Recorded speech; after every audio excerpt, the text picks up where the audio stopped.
abitwa ba Ben Gurion, qui est le père de l'indépendance ari wo wazaniye ubwigenge en Isirayeli 1948. muri 48. Ce n'étaient pas des religieux, ntabwo bari abanyedini, c'était des laïcs, ahubwo bari abantu basanzwe, tout simplement des nationalistes. ahubwo bakundaga gusa igihugu cyabo. Comprenez? Murabyumva? Tous ceux qui sont rentrés au fil des années, abagiye batahuka bose uko imyaka yagiye ikurikirana, il y avait très peu de religieux. bari bake bari bahagaze mu idini. Je vais vous dire, aujourd'hui, quand tu analyses la société israélienne et juive, ndababwira uyu munsi ugaragaje gusuzuma abaturage cyangwa abagize Isirayeli, abaturage baturiye Isirayeli sociologiquement, mu buryo bw'imibanire, uko imibereho yabo, la première catégorie, ce sont des juifs laïcs. igice cya mbere ni abayuda badagamiye ku idini. Aujourd'hui, ils ne sont que 18%. uyu munsi ni 18%. Même s'ils sont laïcs, ariko nubwo nta dini bitirirwa, ils ne sont pas hostiles à leur religion. ariko ntabwo banga idini ryabo. Alors la deuxième catégorie, igice cya kabiri, ce sont les juifs traditionnalistes. Une pratique du judaïsme artificiel. bo bubahiriza iby'idini ryabo ariko mu buryo bwo hanze, Artificiel, vous comprenez? mu buryo bw'imihango. La troisième catégorie, ce sont les juifs orthodoxes. igice cya gatatu ni bariya abayuda noneho bashinze imizi mu by'idini ryabo. Ça veut dire, eux, nuba ngo bo ils sont fidèles à la loi de Moïse bo bubahiriza amategeko ya Mose et aux traditions, n'imihango n'imigenzo mais dans un y'abasogokuruza, cadre moderne. ariko mu buryo bwa none. Comprenez? murabyumva? mu buryo bw'igihe Et cya la none. quatrième catégorie, icyiciro cya kane ce sont les juifs ultra-orthodoxes. ni abayuda noneho babihezanguni. Comprenez, puisque ceci va vous aider à comprendre l'histoire prophétique. mubyumve kuko ibi birafasha kuza kumva amateka mu buryo bw'ubuhanuzi. Quatrième catégorie, les juifs ultra-orthodoxes. icyiciro cya kane ni bariya abayuda noneho babahezanguni Ça mu veut dire, by'idini. eux, ils vivent à la lettre la loi de Moïse. bo bagendera nk'uko inyuguti zibivuga mu mategeko ya Mose. Ils vivent en autarcie. Ça veut dire les autres, ce sont ils sont souillés. Nous sommes les fidèles de Moïse. bo biciye ku bandi. Leur habillement, quand tu vas en Israël, tu les reconnaîtras par leur habillement. wo iyo ugeze mu gihugu cya Isirayeli uzabamenyera ukuntu bambaye. bavuga ko abandi bahumanye. Chapeau noir, veste, etc. agakofero k'umukara. Vous le verrez. muzababona. Alors, la cinquième catégorie, icyiciro cya gatanu la dernière, aricyo cya nyuma, ce sont les juifs messianiques. Ce Zera sont les Yesu. juifs qui reconnaissent Jésus de Nazareth comme leur Messie. ni abayuda bizera Yesu nka Mesiya wabo. Quelle différence entre les juifs ultra-orthodoxes et les juifs messianiques? ni irihe tandukaniro hagati y'abayuda bariya bubahiriza ku nyuguti amategeko ya Mose n'abariya abayuda bizera Yesu nka Mesiya? Ce sont des juifs convertis au christianisme ni abayuda bahindukiriye ubukristo à travers la prédication des évangéliques que nous sommes. binyuze mu kubwiriza ubutumwa bwiza nk'uku kwacu. Ça veut dire les églises évangéliques niba ngo amatorero y'ivugabutumwa ont prêché aux juifs. yabwirije abayuda abayahudi. Les juifs qui étaient censés être orthodoxes, abayuda bafatwaga nk'abubahiriza amategeko ya ils Mose se sont convertis à Jésus. noneho bahindukirira Yesu Kristo. Quelle différence entre le juif messianique et toi? ni irihe tandukaniro hagati y'umuyuda uriya yahindukiriye Yesu nka Mesiya nawe? Lui, we il croit dans ce que tu crois yizera ibyo wizera sur Jésus, kuri Yesu, mais il est aussi ancré dans la loi de Moïse. ariko nanone ashoye imizi mu mategeko ya Mose. La différence avec ses frères orthodoxes, itandukaniro riri hagati n'abo bene bagenzi be bashingiye mu idini ry'abayuda, eux, ils ne croient pas que Jésus est le Messie. nuko bo batizera ko Yesu ari Mesiya. Ils attendent toujours le Messie. bo baracyategereje Mesiya. Alors que le juif messianique, ariko uriya muyuda yizeye Yesu Kristo nka Mesiya, il est ancré dans la loi de Moïse ashoye imizi mu mategeko ya et Mose dans la tradition juive. no mu mihango y'ikiyuda. Mais lui n'attend pas encore le Messie. Il a déjà reçu le Messie. ariko we ntabwo ategereje Mesiya, ahubwo yamaze kumwakira.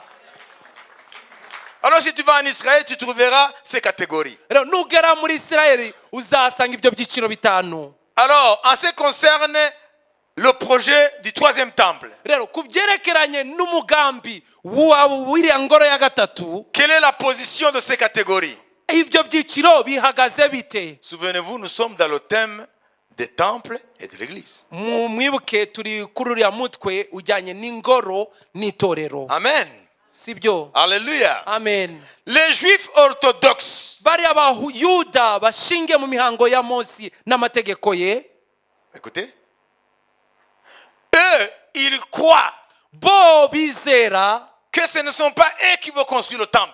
ko atari bo bazubaka ingoro, C'est le Messie qui viendra et reconstruire le temple. ko ari Mesiya uzaza akubaka ingoro. C'est lui qui va donner à Israël, va faire entrer Israël dans sa vocation de leader des nations. niwe uzinjiza Isirayeli mu muhamagaro wo kuyobora amahanga. Et ils doivent attendre Bo baragomba et gutegereza, prier. bo bagasenga basenga. Alors que les juifs messianiques, Ariko abayuda bizera Mesiya, Yesu Kristo nka Mesiya, eux, ils croient bo barizera que c'est leur travail ko ari umurimo wabo de reconstruire le temple. wo kubaka ingoro. Et après, le Messie viendra. Noneho nyuma Mesiya akazahera ko Celui-là akaza. même qu'ils avaient reçu Jésus-Christ. Ça veut dire que pour eux, reconstruire le temple leur incombe. Kuri bo kongera kubaka ingoro ni umurimo wabo n'inshingano Et yabo. après, le Messie qu'ils ont reçu dans leur vie va revenir. Nyuma noneho Mesiya bamaze kwakira mu buzima bwabo akabohera ko akaza. D'où est-ce que les juifs orthodoxes tirent leur croyance? Aba bayuda bashingiye mu mategeko ya Mose n'imihango yabo ya kiyuda bavana imyizerere yabo Non, he non, par rapport au temple. ku byerekeranye n'ingoro. Pourquoi est-ce qu'ils disent que ce ne sont pas à eux de construire le temple? Kubera iki bo bavuga ko atari bo bagomba kubaka ingoro, Que c'est le Messie qui viendra ahubwo ko ari Mesiya uzaza pour libérer le monde du temple. noneho akabohora uriya musozi w'ingoro, Et après, la reconstruction va suivre. noneho hakakurikiraho kubaka ingoro, Et Israël va être la tête des nations. noneho Isirayeli igahinduka umutwe w'amahanga. D'où est-ce qu'ils tirent ça? Ibyo babivana he? Mais regardez ce que les apôtres avaient demandé à Jésus. Murebe ibyo intumwa zari zabajije Yesu Pendant les 40 jours après sa résurrection, muri iriya minsi 40 nyuma yo kuzuka kwe. ils ont posé une question. Bamubajije ikibazo kimwe, Acte 1. ibyakozwe n'intumwa rimwe, Acte 1, verset 1 à 6. Mais nous voulons nous arrêter sur le verset 6. ibyakozwe n'intumwa rimwe umurongo wa mbere kugeza ku wa gatandatu, ariko duhagarare ku murongo wa gatandatu. Teofilo we, muri cya gitabo cya mbere nanditse ibyo Yesu yabanje gukora no kwigisha byose kugeza ku munsi yazamuriwe mu ijuru, amaze gutegeka intumwa yatoranije azitegekesha umwuka wera. Amaze kubabazwa ababonekera ari muzima, atanga ibimenyetso byinshi, agumya kubabonekera mu minsi 40 avuga iby'ubwami bw'Imana. Maintenant, suivez la conversation entre Jésus ressuscité et ses disciples. Mukurikire ikiganiro hagati ya Yesu wamaze kuzuka n'abigishwa be. Nuko abateraniriza hamwe abategeka kutava i Yerusalemu, ati ahubwo murindire ibyo data yasezeranije, ibyo nababwiye. Kuko Yohana yabatishaga amazi, ariko mwebweho mu minsi mike muzabatirishwa umwuka wera. Nuko bamaze guterana baramubaza bati, mbese mwami, iki ni cyo gihe wenda kugaruriramo ubwami mu Bisirayeli? Amen. Vous voyez? Murabibona? Eux, ils n'ont rien à faire.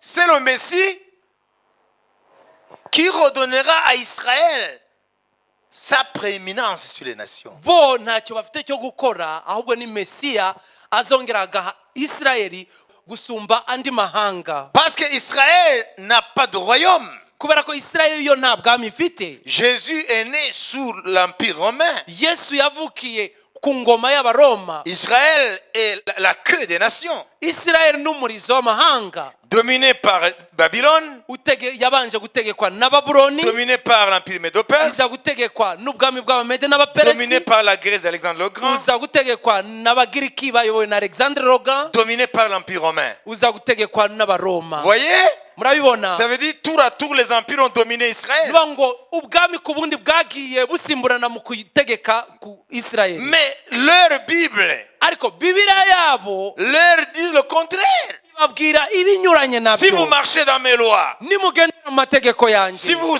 observez mes commandements, mu kubahiriza amategeko je yanjye ferai de vous la tête et non la queue. nzabahindura umutwe ntabwo muzaba umurizo Le premier est né le dernier. aba mbere ntabwo muzaba aba Mais ils nyuma l'ont jamais été. ariko ntabwo bigeze babiba Et maintenant, ils demandent à Jésus, ubu noneho barimo baraza yesu quand il reviendra, nugaruka c'est à ce moment-là nicyo gihe que tu vas maintenant faire entrer Israël dans sa vocation isirayeli uzayinjiza muri uwo muhamagaro pour qu'il soit un royaume puissant kugira bubu ubwami bw'imbaraga bukomeye qui va être le leader des nations. buzayobora amahanga yose En d'autres termes, mu yandi c'est le magambo Messie qui va faire entrer Israël dans ses promesses. ni mesiya ushinzira isirayeli mu masezerano yayo Vous comprenez? Et murabyumva parmi ces promesses, kandi muri ayo masezerano même le monde du temple, n'uriya musozi w'ingoro ubwayo ça veut dire pour les juifs orthodoxes, niyo ngo kuri bari bayuda bahagaze mu mategeko ya mose c'est le Messie qui viendra leur donner l'autorité et l'accès au monde du temple. ni mesiya azaza kubaha ubutware n'uburenganzira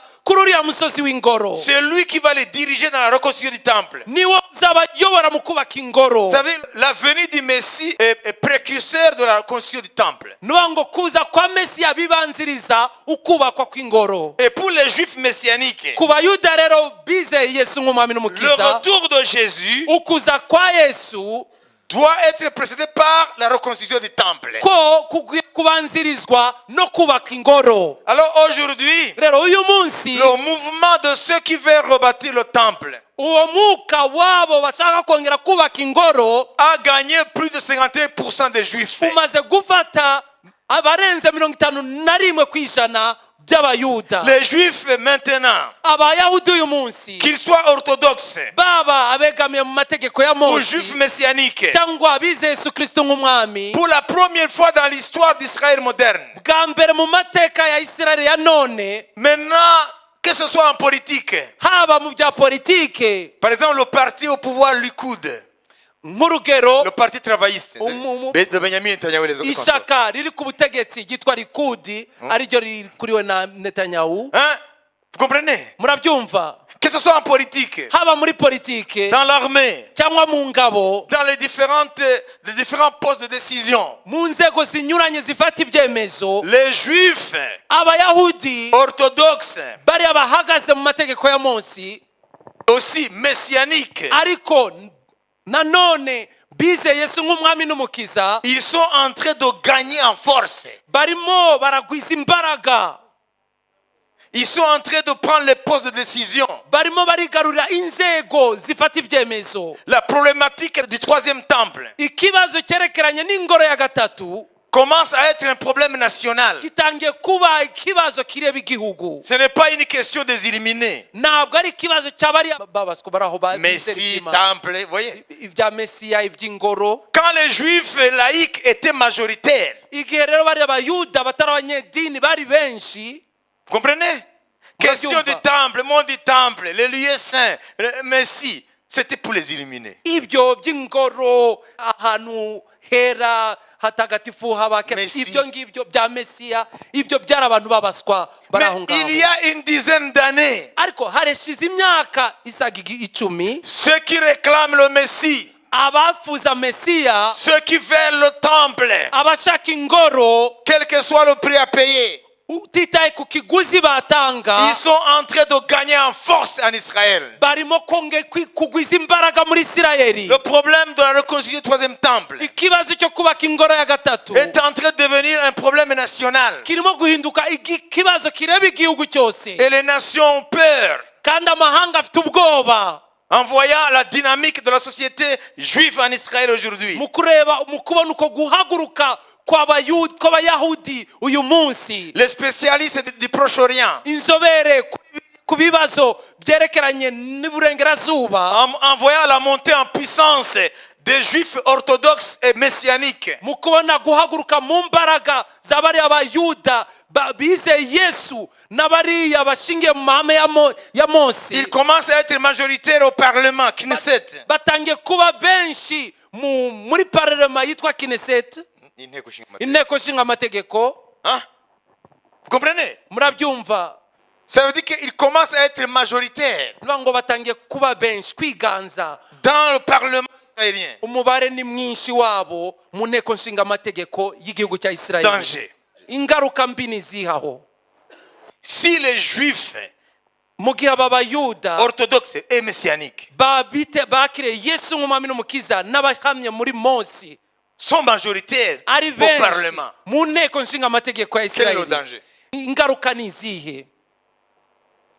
Quand vous voyez igihe mubonye dans une dizaine d'années seulement, mukaba mubona mu myaka isaga 10, qui était ici il y a 10 ans en arrière? ninde wari hano hashize Ah, imyaka pas 10 ici, je dis dans ce monde. muri iyi si? Levez vos mains. Muzamure ibiganza byanyu.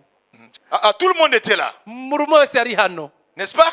sibyo? Ce qui se passe aujourd'hui en Israël, Ibiro biraba uyu munsi muri Isirayeli, ça se passe en ton temps. biro birakoreka mu gihe cyawe. Il y a une dizaine d'années, Hashize imyaka isaga 10, question de Messie, ibya Mesiya, question du monde du temple, iby'umusozi w'ingoro, question du troisième temple. iby'ingoro ya gatatu, C'était pour les éliminer. ibyo byari by'abantu bari ku ruhande babaswa. Hein? Maintenant, Ariko uyu munsi dans le parlement israélien, mu nteko nshingamategeko ya Isirayeli, les juifs orthodoxes et messianiques bari abayuda bizeye Mesiya n'abari abahamya mu mategeko ya Mose, qui croient que leur terre est indivisible et ne peut jamais être cédée à que ce soit. kandi bizera ko ubutaka bwabo ntushobora kubucamo ibice kandi ntabwo bwakwegurirwa n'akantu na gato Que le umuntu monde du wese, temple leur appartient. ko umusozi w'ingoro ari uwabo, Que le troisième temple impérativement doit être reconstruit. ko ingoro ya gatatu byanze bikunze igomba kubakwa. S'il commence à prendre de l'ampleur, Niba batangiye kugwiza imbaraga, s'il commence à monter en puissance dans le parlement, baba batangiye kugwiza imbaraga mu nteko nshingamategeko, ça veut dire qu'ils vont un jour no ngo umunsi umwe faire passer une loi bazatora itegeko pour dire aux juifs, babwira abayuda il est temps de reconstruire le temple. ko igihe kigeze cyo kubaka ingoro. Et les États-Unis, Leta zimwe za les Amerika, pays occidentaux, biriya bihugu byo mu Burayi, toutes les grandes puissances, biriya bihugu byose la by'ibihangange, Russie, la Chine, Uburusiya, Ubushinwa, Iran et les autres pays, Irani n'ibindi bihugu, ils ont peur aujourd'hui. bafite ubwoba uyu munsi. Ils ont une appréhension Hari ibyo bariyumvamo, que le monde court à la catastrophe. ko isi irerekeza mu byago. Le monde du temple Uriya musozi w'ingoro peut déclencher la troisième guerre mondiale. ushobora kuba imbarutso y'intambara ya gatatu y'isi. Est-ce que vous avez compris? Mwabyumvise? Non, uravuga ngo wibereye hano ngo nawe bikure bihari. Est-ce que la troisième guerre mondiale ne va pas te toucher toi? Ndabaza, intambara ya gatatu y'isi we ntabwo izakugeraho? Le monde possède aujourd'hui des armes qu'il n'avait pas. Isi uyu munsi ifite intwaro itigeze kugira. Le monde est en possession des armes qui peuvent détruire la planète. Ifite intwaro zishobora kurimbura iyi si. Est-ce que vous comprenez? Niba mubyumva, Mais réveillez-vous. mukanguke. Est-ce que vous avez compris? Mwabisobanukiwe? Mais l'heure est grave. Igihe kirakomeye, ni kibi. Je me répète. Reka nsubiremo. Depuis 1948, Guhera mu mwaka wa 1948, où Israël est devenu une nation kuva moderne, Isirayeli ibaye igihugu mu gihe cyacu, le pays était dirigé par des juifs laïcs.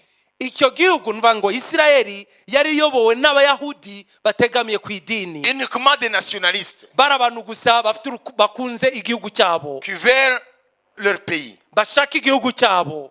Maintenant, il y a une dizaine d'années, Ariko ubu hashize imyaka isaga il 10, y a un phénomène qui a pris place et qui gagne de l'ampleur, qui inquiète les grandes puissances de ce monde. hari ikintu cyakoretse kandi kiriho kiragwiza imbaraga, kiriho kiratera ubwoba ibihugu by'ibihangange byo ku Ceux qui isi. étaient considérés comme des illuminés, Abo bari bafashwe nk'abaswa, nk'abantu bari ku ruhande, parce que pour les laïcs, kuri abo badahagaze mu idini, hein, qui sont nés dans ces nations-là très cultivées, bavukiye muri biriya bihugu by'ubwenge.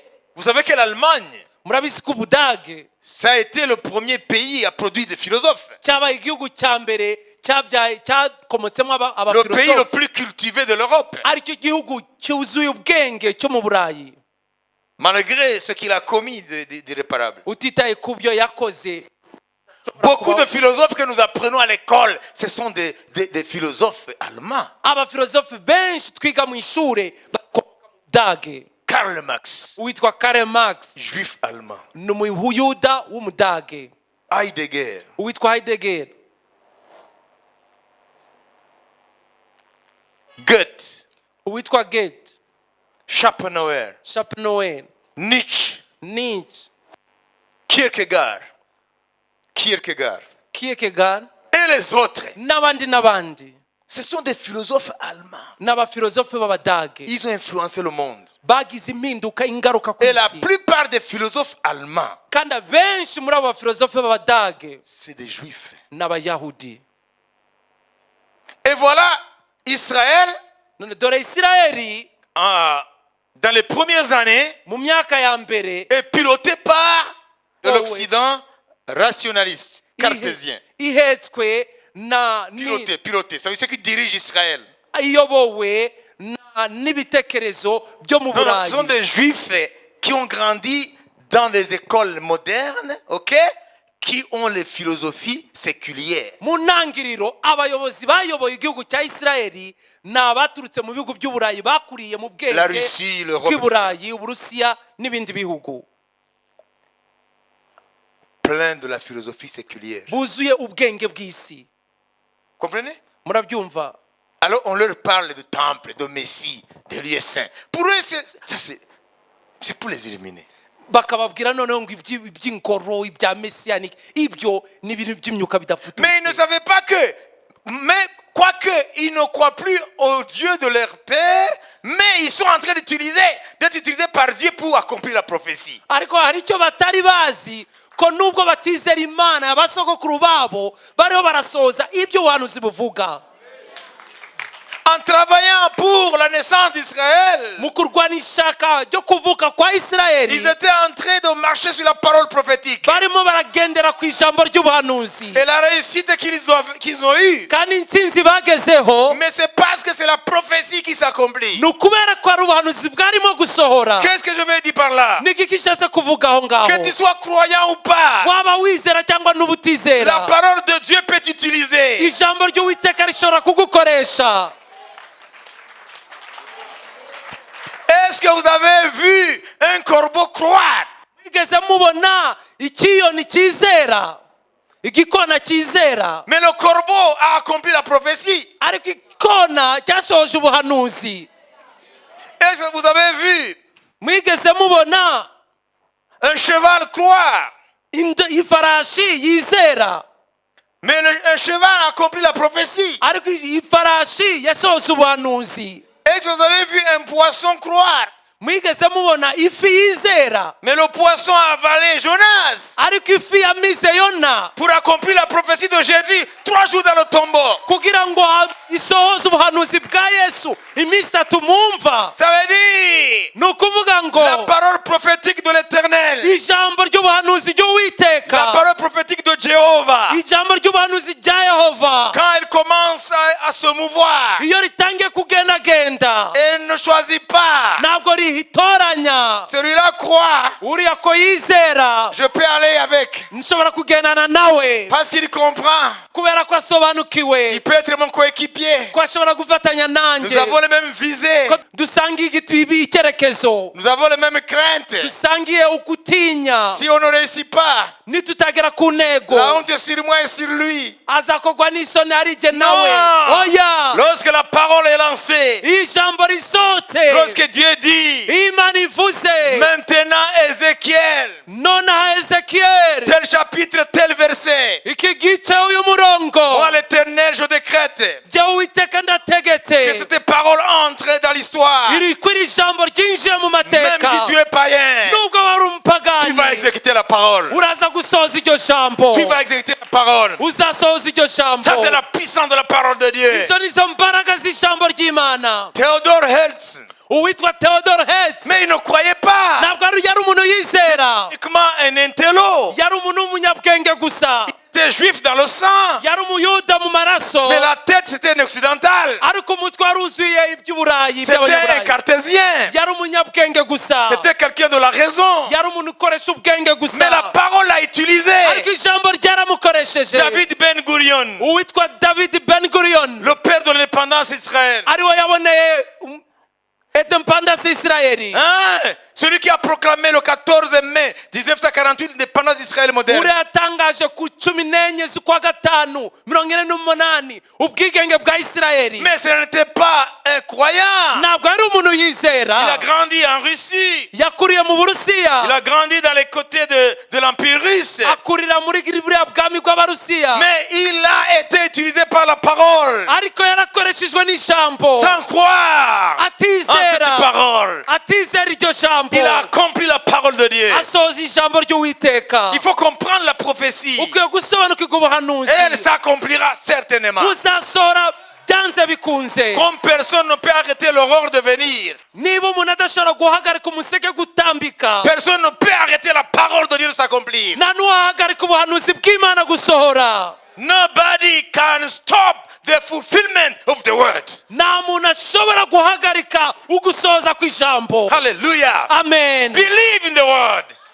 Believe the Bible. izera ijambo izera bibiliya Believe the Bible. izera bibiliya Believe the Bible. izera bibiliya It contains in itself riri mu bwaryo the powerful imbaraga of the Creator. z'umuremyi Nothing nta kintu na kimwe can work against the prophecy. cyashobora kwitambamira ubuhanuzi Hallelujah. amen Hallelujah. amen Hallelujah. amen It's for our benefit ni ku nyungu zacu to be on the side of the Lord. kuba mu ruhande rw'uwiteka Almighty God. imana y'ubushobozi Almighty God. imana y'imbaraga Hallelujah. amen Lorsque la parole igihe ijambo est en action, ririmo gukora que tu sois païen, waba umupagani croyant, cyangwa wizera être vivant, cyangwa uri muzima être vivant ou inerte. Ni ukuvuga ngo iyo ijambo ritangiye kugendagenda mu mateka waba uri ikinyabuzima Amen. cyangwa ukaba udafite ubuzima nk'ibuye.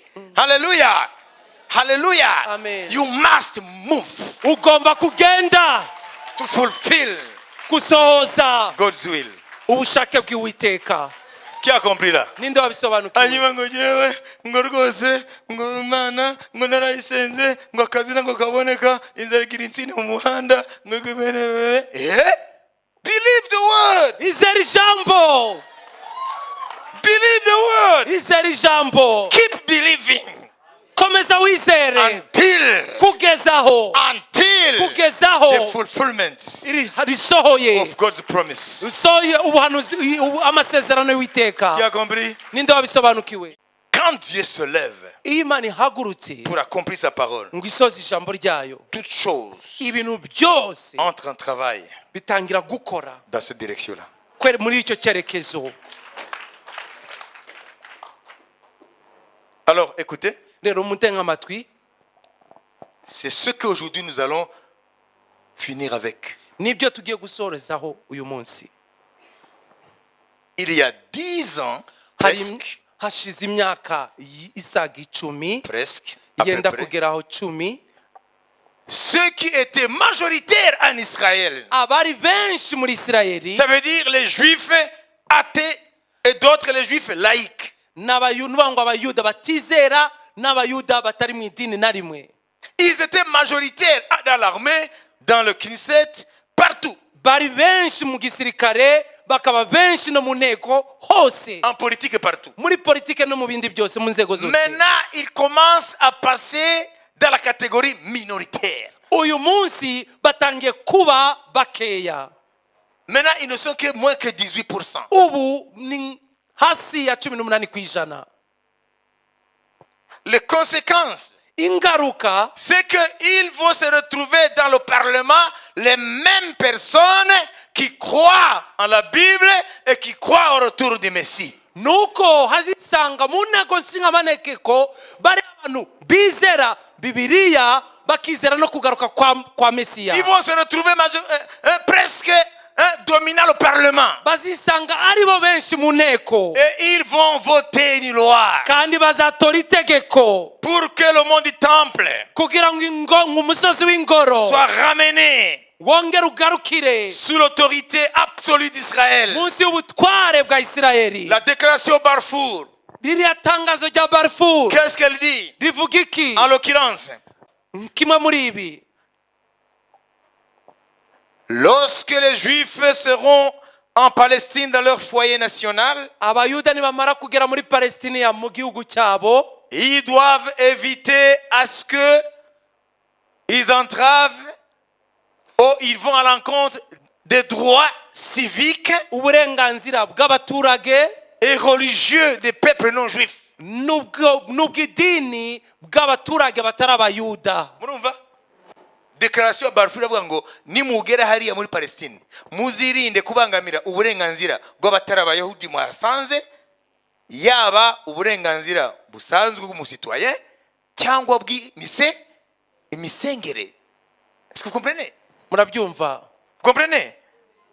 Hein? Amen. Les pionniers, ils ont respecté à ça. kandi abambere barabyubahirije, Du moins en ce qui concerne les droits religieux. nibura mu byerekeranye n'uburenganzira bw'imyizerere. Mais maintenant Ariko uyu munsi qu'ils sont devenus majoritaires bamaze kuba benshi, dans abiganje l'infanterie, abiganje mu ngabo, au Parlement, mu nteko, en politique. muri politike, Maintenant qu'ils commencent à être majoritaires, ubu rero batangiye kuba biganje, ils ne vont plus respecter cette clause de la déclaration Balfour. ntabwo bazongera kubahiriza ingingo ziri muri bagwa ya Balfour. Ils vont faire fi à la déclaration Balfour. Ibyo bazabitera umugongo, Ils vont passer outre aho bazabirengaho. l'accord entre Israël et la Cisjordanie Amasezerano hagati ya Isirayeli n'igihugu cya Yorodaniya pour dire aux Juifs, ribwira abayuda, même si vous avez Jérusalem-Est, nubwo mumaze kubona Yerusalemu y'uburasirazuba, vous n'avez pas de droit sur le mont du Temple. nta burenganzira mufite ku musozi w'ingoro. C'est nous les musulmans qui contrôlons le mont du Temple. Ni twebwe abayisilamu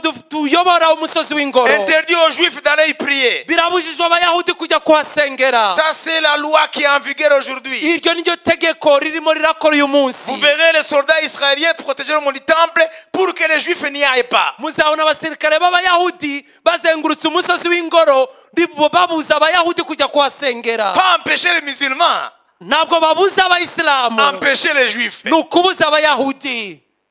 Il y a l'organisation qui s'appelle Waqf. Hari rezo yitwa wakfu, L'organisation qui s'appelle Waqf, umuryango witwa wakfu sous l'autorité jordanienne, uri munsi y'ubutware bwa gihugu cya Yorodaniya. qui contrôle le mont du Temple. Nibwo rero uwo muryango niwe uyobora uriya musozi w'ingoro. Maintenant que le phénomène Uyu munsi hariho haraba icyo kintu, que les Juifs orthodoxes et messianiques deviennent de plus en plus majoritaires, abayuda bizera Mesiya n'abahamya mu mategeko ya Mose il est dit que bariho bariganza. plus de 71% des Juifs Biravugwa ko 71% by'abayahudi sont favorables à la reconstruction du Temple. bashigikira igitekerezo cyo kubaka ingoro.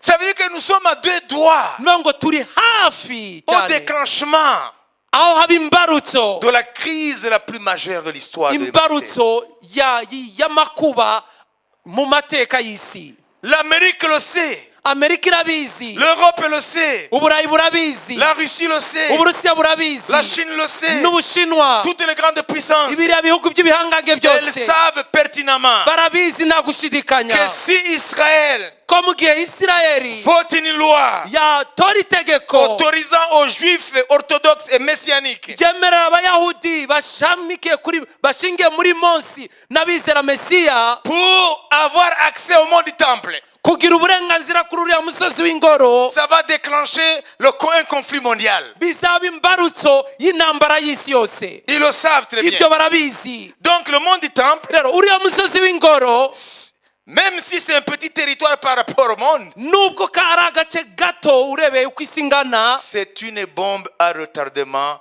pour un conflit de dimension mondiale. ni kibombe kiri aho gishobora guturika umwanya wari wose kikazana intambara y'isi yose. Kugeza mwabyumvise? Mwumvise danger hari? Hein? Et les gens qui habitent Jérusalem aujourd'hui qui ne sont pas juifs, Kandi abaturage batuye i Yerusalemu batari abayahudi, pour des raisons XY, kubw'impamvu zinyuranye, ils disent que baravuga ko jour après jour, umunsi ku wundi la ville de Jérusalem umujyi wa Yerusalemu devient de plus en plus religieuse. urushaho ku munsi guhinduka kuba uw'idini. Parce qu'avant, elle était laïque. Mbere nta dini nta myizerere yari ihari. Les grands bâtiments de divertissement, Inyubako zikomeye z'imyidagaduro, les grands restaurants, na za resitora aho uburiro où tu pouvais aller comme tu allais à New York. ahantu washobora kwinjira nk'uko wagendaga muri New York, Des maisons de prostitution, etc. amazu y'indaya n'ibindi. Tous les bâtiments, les uns après les autres, Inyubako zimwe ku zindi sont en train d'être rachetés par les juifs orthodoxes et messianiques. zirimo ziragugwa n'abo bayahudi bizera mesiya n'abashinge mu mahame ya Mose, De sorte que dans les jours à venir, ku buryo mu minsi iri imbere tu chercheras où boire de l'alcool et ne pas trouver. uzashakisha aho kunywera inzoga ukahabura, Ou tu chercheras là où tu vas entrer dans un restaurant et manger du porc, etc., sans trouver. aho uzashakira resitora wajya kuriramo ingurube ntuhabone. Ça veut dire que la ville devient de plus en plus sous la domination de l'esprit orthodoxe. niyo ngo umujyi wa Yerusalemu urarushaho kuba gutegekwa n'umwuka w'abariya bahagaze mu mategeko ya Mose n'abategereje Mesiya. Suivez l'actualité. Mukurikira amakuru Jour après jour, umunsi ku wundi, la tension va monter ubushamirane entre les juifs et les palestiniens ou les arabes. hagati y'abayahudi n'abapalestina cyangwa abarabu Va monter de plus en plus. umagarara guhangana. Indunduro Conclusion aujourd'hui. ugusoza Pour k'uyu ce munsi message. kuri ubutumwa, Tout ça, ibyo byose ce sont des signes précurseurs de la seconde venue de Jésus-Christ. n'ibimenyetso bibanziriza kuza kwa Yesu Kristo bwa kabiri. Et nous savons que la seconde venue de Jésus Kandi turazi kuza kwa kabiri kwa Yesu pour Israël ku bwa Isirayeli sera précédée kuzabanzirizwa par son avènement incognito no kuza kwe mu buryo pour butagaragara enlever l'église épouse. wazamura itorero umugeni. Nous ne sommes pas en train de voir les signes pour l'enlèvement. Twebwe ntabwo turabona ibimenyetso byo kuzamurwa, Ce sont des signes, des choses qui se passeront après l'enlèvement. ni ibimenyetso bimenyekanisha ibintu bizaba nyuma yo kuzamurwa muri iyi si. Ça veut dire que l'église vit des temps incertains. Niyo ngo itorero riraba mu bihe Ça veut ibihe dire que nous vivons bidasanzwe, des temps où nous ne savons pas ce qui peut se passer à n'importe quel moment. itorero riraba mu bihe aho udashobora kumenya n'igiki gishobora kuba mu akanya kariko kose. Récapitulons. Mbibutse mu magambo make, Le troisième temple ingoro ya gatatu ne sera jamais reconstruit ntabwo izigera yubakwa avant l'enlèvement de l'église. itorero rya Kristo ritazamutse. Ça, c'est la prophétie biblique. Ubwo n'ubuhanuzi bwa Bibiliya.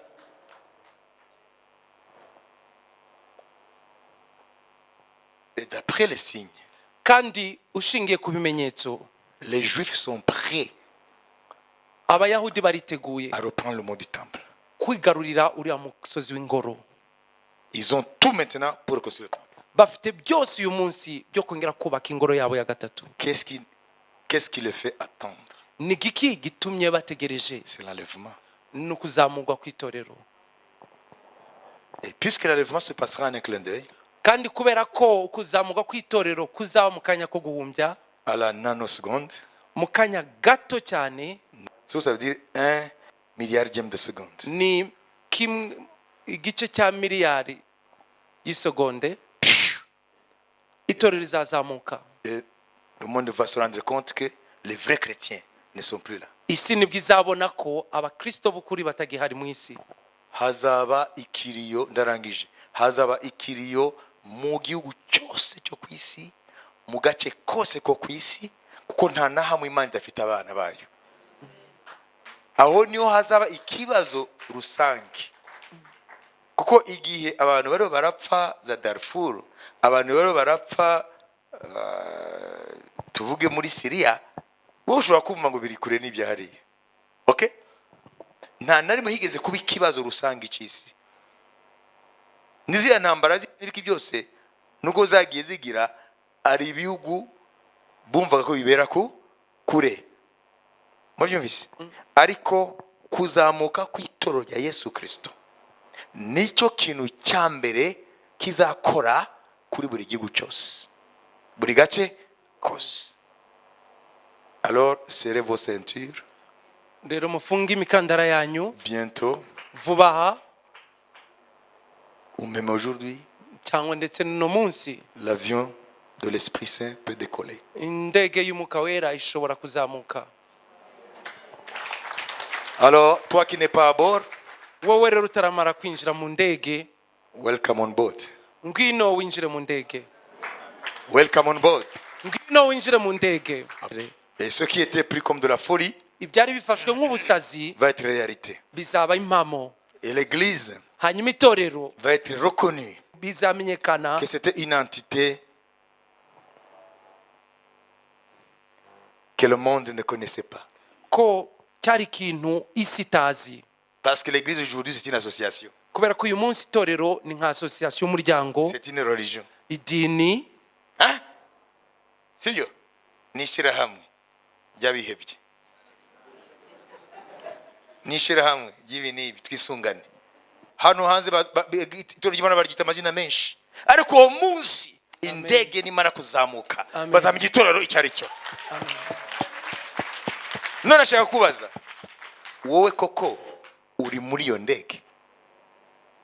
Iyo witegereje urizera Yesu koko? Nimba umwizera hari impinduka byazanye? Ese hari ibyaha bikukurimo ukigenderamo? Ufite gihamya wowe yuko iyo ndege uyirimo? Abayirimo bafunga imikandara, abatayirimo birukanke bayinjiremo. Iyo ni message y'ubu. Ibindi kamabwire, ibindi barababeshya byo kugira ngo imigisha. Ubutumwa bw'uno munsi ngo ni imigisha.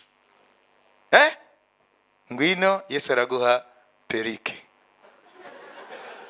Ngwino Yesu araguha ngwino Yesu araguha ubwo butumwa ni binyoma. Ubutumwa bw'uno munsi icyo nakwita rema ni ubutumwa bukubwira ngo welcome on board, ngwino winjire mu ndege. abayirimo funga imikandara. Muri Ethiopia baravuga Ethiopia n'igiswahili. Iyo bavuze igiswahili bakubwira ngo mabibi na mabwana. Bagabo n'abagore, Wakati umefika wa kufunga mikanda yenu. umwanya urageze wo gufunga imikandara yanyu. Iyo ndi muri Ethiopia, iyo babivuze cyanumva umukandara wo mukawera. Ntabwo ari igihe cyo kukina mwene data. Munyemerere minota 2 mbabwire. Narabibabwiye kandi nzabisubiramo. Nimba ufite ibintu bituma utazajya muri iyo ndege, tangira ibyo bintu ubiveho. Nimba ufite n'inshuti y'ukuzana amagambo guhumanya, uwo muntu muveho. Ntuwemere ikintu kiguhumanya. Iki ni igihe cyo kwezwa. Ubwo nibwo butumwa nta bindi. Kwezwa gusa. Ibindi byose ni binyoma. Nushaka ubutumwa kugusiga amavuta burahari, ariko buzapfana na bene kubuvuga. Uno munsi l'actualité de Dieu, Amakuru ya none y'Imana c'est l'appel à la sanctification. n'umuhamagaro wo kwezwa. Nimba mushaka ubutumwa ngo bagende basengere ngo mugire ibi mugende. Ese kubigira byo ndetse bikaba birenze, hanyuma nuje muri iyo ndege bizagenda gute? Murazi ko bizagenda? Munyemerere mbasomere rya nyuma. Ugejeje ukwezwa kuva unatangiye, umaze kwihana ibingana gute? Uracyagendana n'abari abantu butugambo. Benedata, imbabwira, I'm very serious. Ndavuga nshishikaye. Nuwemere kuba mu gakundi k'abantu batezwa. Twudutsiko tuveho. Ndatuvumye mu izina rya Yesu. Amen. Tuveho. Nimba bataza kukubwira byo kwezwa, bareke. Babyumvise? Amen. Kuko uhumanye ahumanya n'abandi. Giye nuhura nanjye nzakwanduza ukwera. Ariko nuhura nuhumanya aza guhumanya. Matiku ibiki byose byarashaje. Nimubiveho. Ngo kanaka ngo namubonye ngo yambaye isogisi rimwe. Ibyo birashaje biveho.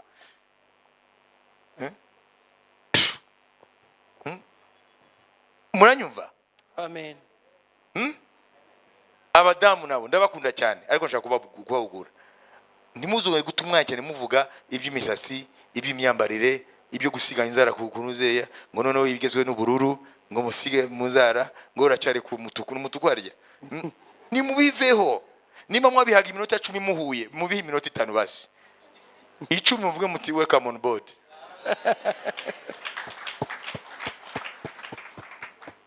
Mama yangu mwabyumvise? Amen. Nabanje kubiseguraho, nabapenda sana.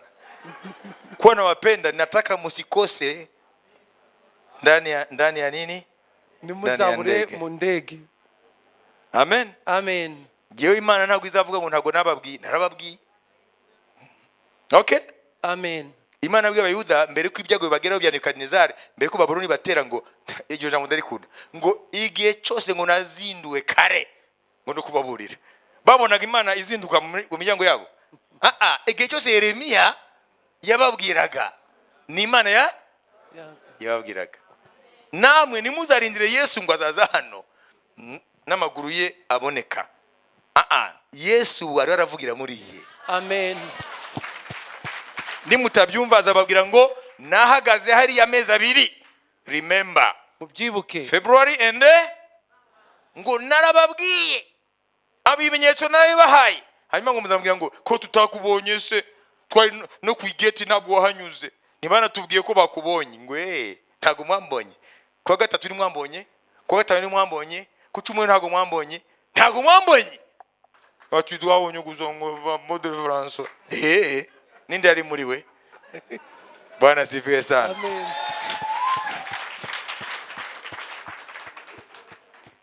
Reka mbahe rero akanyuma ko ntago ninda gusobanura no gusoma gusa nyuma tugasenga. Ariko nimba udafite Yesu, nimba waraguye, nimba warasubiye inyuma, nimba urajarajara mu tugambo n'utupfuye n'ibiki, ngwino hano. Utazezwa muri amezi 2 ngo akomerezeho, sinzi ko azongera kweza, kuko ibi n'ubutumwa budasanzwe. Mwabyumvise? Amen. Ahubwo c'est un avertissement. Nimburo. Ngiri yabahaye Trump abayuda. Wayumvise? Amen. Il faut être malade kubona noir sur blanc ibyo Imana yavuze imyaka 2000 bigasora mu maso yawe, harimo wowe ibindi wayifata nk'ibintu bitazasohora. Il faut être malade pour ça. Soma vuba Yesaya. uwo munsi umviriza ab'Imana izasigana muri isi. uwo munsi abantu bazajugunya ibishushanyo byabo bisengwa by'ifeza n'iby'izahabu byacuriwe gusengwa, babijugunyira imbeba n'ubucurama. Amen. Mwibaza ko ari ibishushanyo byo mu kiliziya? Nibi bintu byose byadutwaye roho. Nimba ari Anita utwaye roho, uwo ni igishushanyo, uzamujugunyira ipusi. Wa musore we wagutwaye roho, garura roho yawe igaruke. Amina. Nta muntu nta kintu cyagutwara roho muri kigihe. Wabibize iroho barazitwaye z'abandi, pani yawe. Ukwiye kuba 100% ijana ku ijana usabana n'umwami wacu. Amen. Imana ihabwe icyubahiro. Amen. Amafaranga ibi byose abantu bafashe bikafata umwanya w'Imana, bazabijugunya iki? Imbeba. Dusubire twese iki hamwe ni n'uducurama. None watangiye uyu munsi kubivaho ugatunga nk'udatunze. Urimo kuva baravuga ngo mucunguze uburyo umwete igihe n'ikibi, ngo utunze iby'isi amere utabitunze. Si ukuvuga ngo ntukwiye gutunga, ariko umere utabifite. Nube proud n'ibyo ufite, ube proud muri Kristo. Amen. Banyumvise? Amen. Ngo n'abafite abagore bameze nk'abatabafite babirukane. Oya. N'abafite abagabo bamere nka batabafite ba divorce. Oya. Ntibatwarwe n'iby'imibiri, ahubwo bakomezanye mu by'umwuka. Amen. Right? Amen. Banyumvise? Amen. Paulo ni kwavuga iki ni igihe cy'uko umera nk'udafite nubwo wifite. Okay? Kugira ngo roho yawe igihe cyose isabane n'umwami. Suvuga ngo nagutsungera kurya tuzaharya, kuko Yesu yaravuze ngo azaza ibintu bimeze uko bigenda. Ariko bamwe ngo bazaba biteguye nk'aba bari batanu b'ubwenge, ahandi bazaba batiteguye. Nukwiriye kuba abantu batiteguye. Wabyumvise? Amen. Genda hamya ko kugira ngo Imana ingarure kwigisha izi nyigisho natangiye kuva muri 19 ntabwo ari kubusa. Imana irabategura. Ibyo mubimenye. Kadusenge. Tuhaguruke.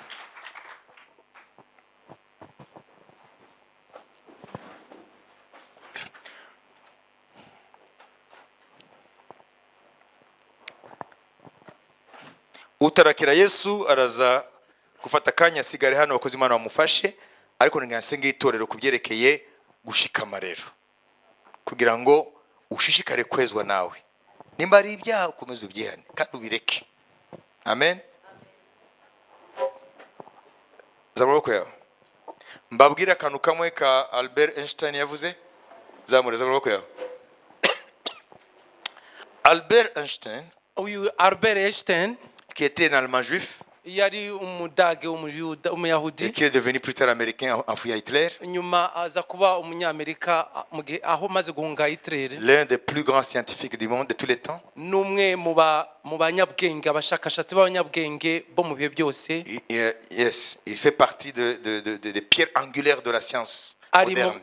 mu bagize ibuye ry'urufatiro ry'ubumenyi bya siyanse muri iki gihe. Il a dit ceci: Yavuze aya magambo: n'espère pas de nouveaux résultats en répétant les mêmes actions. Nuvuga ngo Einstein aravuga ngo nimba ushaka ibintu bishya mu buzima bwawe nuko utangira gukora ibintu bishya. Ntabwo uzabona ibishya ugikora bya bindi. Einstein il a raison. Amen. Mu by'agakiza dushobora kuvuga ngo nabyo nibyo.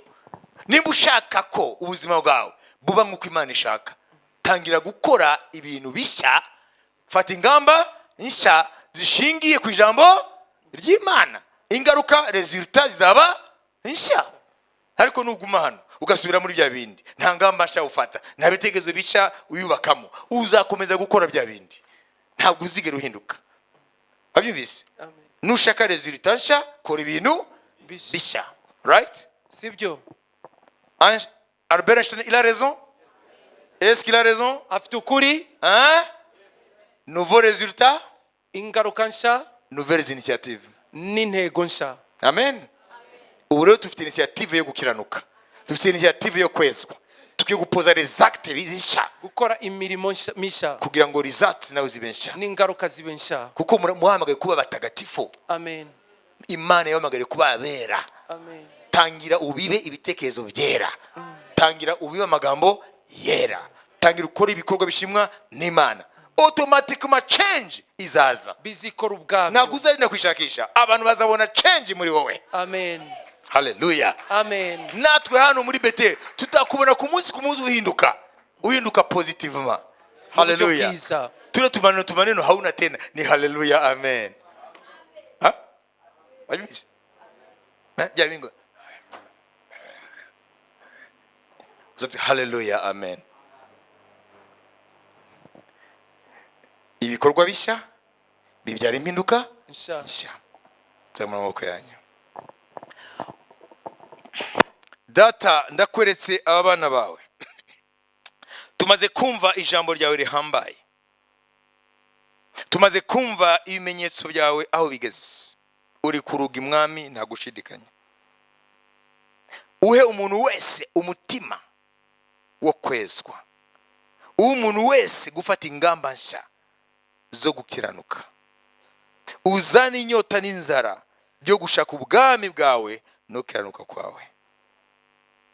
Mwami, ntabwo waturemeye kurimbuka, nta n'umwe wageneye kutazakubona kuri wa munsi, ariko twese impamvu turi mu nzu yawe nuko waturemeye, waduhamagaye ngo tuzakubone.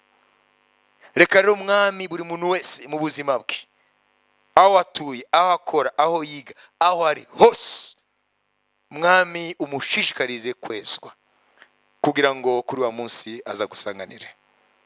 Uwo mugisha rero buri wese ndamusengeye n'umuryango we, kugira ngo ntabe wenyine ariko n'umuryango we bafatikanye muri inzira yawe. Urakoze Data, kubera yuko uri Imana, Imana idukunda, Imana y'impuhwe n'imbabazi. Niyo mpamvu guhora ngo ni umunsi ariko ubuntu bwafashe umwaka, kuko uri Imana y'ubuntu n'imbabazi. Urakoze Mwami, imbabazi zawe zidutere kwihana. Ndagushima, ndaguhimbaza. Ubuntu bw'Umwami wacu Yesu Kristo n'urukundo rw'Imana no gusabana n'Umwuka Wera bijyana twese. Amen. Shalom, shalom.